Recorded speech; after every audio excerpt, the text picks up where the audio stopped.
ಬೆಂಗಳೂರಿನ ದರೋಡೆ ಕೇಸಿಗೆ ಸಂಬಂಧಿಸಿದಂತೆ ಪ್ರಮುಖ ಆರೋಪಿ ಝೇವಿಯರನ್ನ ಅರೆಸ್ಟ್ ಮಾಡಿದ್ದಾರೆ ಅನ್ನುವಂಥ ಮಾಹಿತಿಯನ್ನು ಈಗಾಗಲೇ ನಿಮ್ಮ ಮುಂದೆ ಇಟ್ಟಿದ್ದೀವಿ. ಇನ್ನು ಇದೇ ಕೇಸ್ನಲ್ಲಿ ಮತ್ತೊಬ್ಬ ಪ್ರಮುಖ ಆರೋಪಿ ಅದು ಪೊಲೀಸ್ ಕಾನ್ಸ್ಟೇಬಲ್ ಅಣ್ಣಪ್ಪ ನಾಯಕ್.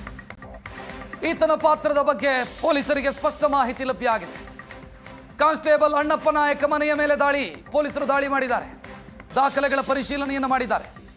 ದಕ್ಷಿಣ ವಿಭಾಗದ ಪೊಲೀಸರು ಈತನ ಮನೆಯ ಮೇಲೆ ದಾಳಿ ಮಾಡಿ ಪರಿಶೀಲನೆಯನ್ನು ಮಾಡಿದ್ದಾರೆ. ಬಾಣಸವಾಡಿಯಲ್ಲಿ ಅಣ್ಣಪ್ಪ ನಾಯಕ್ ನಿವಾಸದ ಮೇಲೆ ದಾಳಿ ಮಾಡಲಾಗಿದೆ. ಕೆಲ ಡೈರಿಗಳು, ಕೆಲ ದಾಖಲೆಗಳು ವಶಕ್ಕೆ ಪಡೆಯಲಾಗಿದೆ.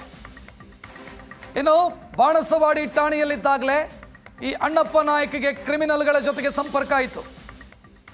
ಬಾಣಸವಾಡಿಯಲ್ಲಿ ಕ್ರೈಮ್ ಪಿಸಿಯಾಗಿ ಕೆಲಸ ಮಾಡ್ತಾ ಇದ್ದಿದ್ದು ಅಣ್ಣಪ್ಪ ನಾಯಕ್ 7 ಕೋಟಿ ದರೋಡೆಗೆ ಸ್ಕೆಚ್ ರೂಪಿಸಿದ್ದು, ಸ್ಕೆಚ್ ಹಾಕಿ ಕೊಟ್ಟಿದ್ದು ಇದೇ ಅಣ್ಣಪ್ಪ ನಾಯಕ್ ಅನ್ನೋದು ತನಿಖೆಯ ಸಂದರ್ಭದಲ್ಲಿ ಗೊತ್ತಾಗ್ತಾ ಇದೆ. ಅಣ್ಣಪ್ಪ ನಾಯಕ್ ಬಾಣಸವಾಡಿ ಮನೆಯ ಮೇಲೆ ಪೊಲೀಸರು ದಾಳಿ ಮಾಡಿದ್ದಾರೆ. ದಕ್ಷಿಣ ವಿಭಾಗ ಪೊಲೀಸರು ದಾಳಿ ಮಾಡಿದ್ದಾರೆ. ದಾಖಲೆಗಳ ಪರಿಶೀಲನೆ ಮಾಡಿದ್ದಾರೆ. ಈತನ ಪಾತ್ರದ ಬಗ್ಗೆ ಪೊಲೀಸರಿಗೆ ಸ್ಪಷ್ಟ ಮಾಹಿತಿ ಲಭ್ಯ ಆಗಿದೆ. ಕಾನ್ಸ್ಟೇಬಲ್ ಅಣ್ಣಪ್ಪ ನಾಯಕ್ ಮನೆಯ ಮೇಲೆ ಪೊಲೀಸರು ದಾಳಿ ಮಾಡಿದ್ದಾರೆ. ದಾಖಲೆಗಳ ಪರಿಶೀಲನೆಯನ್ನು ಮಾಡಿದ್ದಾರೆ.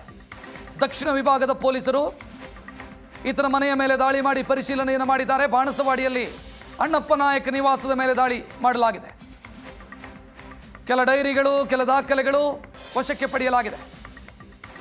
ಇನ್ನು ಬಾಣಸವಾಡಿ ಠಾಣೆಯಲ್ಲಿದ್ದಾಗಲೇ ಈ ಅಣ್ಣಪ್ಪ ನಾಯಕ್ಗೆ ಕ್ರಿಮಿನಲ್ಗಳ ಜೊತೆಗೆ ಸಂಪರ್ಕ ಆಯಿತು. ಬಾಣಸವಾಡಿಯಲ್ಲಿ ಕ್ರೈಮ್ ಪಿಸಿಯಾಗಿ ಕೆಲಸ ಮಾಡ್ತಾ ಇದ್ದಿದ್ದು ಅಣ್ಣಪ್ಪ ನಾಯಕ್ 7 ಕೋಟಿ ದರೋಡೆಗೆ ಸ್ಕೆಚ್ ರೂಪಿಸಿದ್ದು, ಸ್ಕೆಚ್ ಹಾಕಿ ಕೊಟ್ಟಿದ್ದು ಇದೇ ಅಣ್ಣಪ್ಪ ನಾಯಕ್ ಅನ್ನೋದು ತನಿಖೆಯ ಸಂದರ್ಭದಲ್ಲಿ ಗೊತ್ತಾಗ್ತಾ ಇದೆ. ಅಣ್ಣಪ್ಪ ನಾಯಕ್ ಬಾಣಸವಾಡಿ ಮನೆಯ ಮೇಲೆ ಪೊಲೀಸರು ದಾಳಿ ಮಾಡಿದ್ದಾರೆ. ದಕ್ಷಿಣ ವಿಭಾಗ ಪೊಲೀಸರು ದಾಳಿ ಮಾಡಿದ್ದಾರೆ. ದಾಖಲೆಗಳ ಪರಿಶೀಲನೆ ಮಾಡಿದ್ದಾರೆ.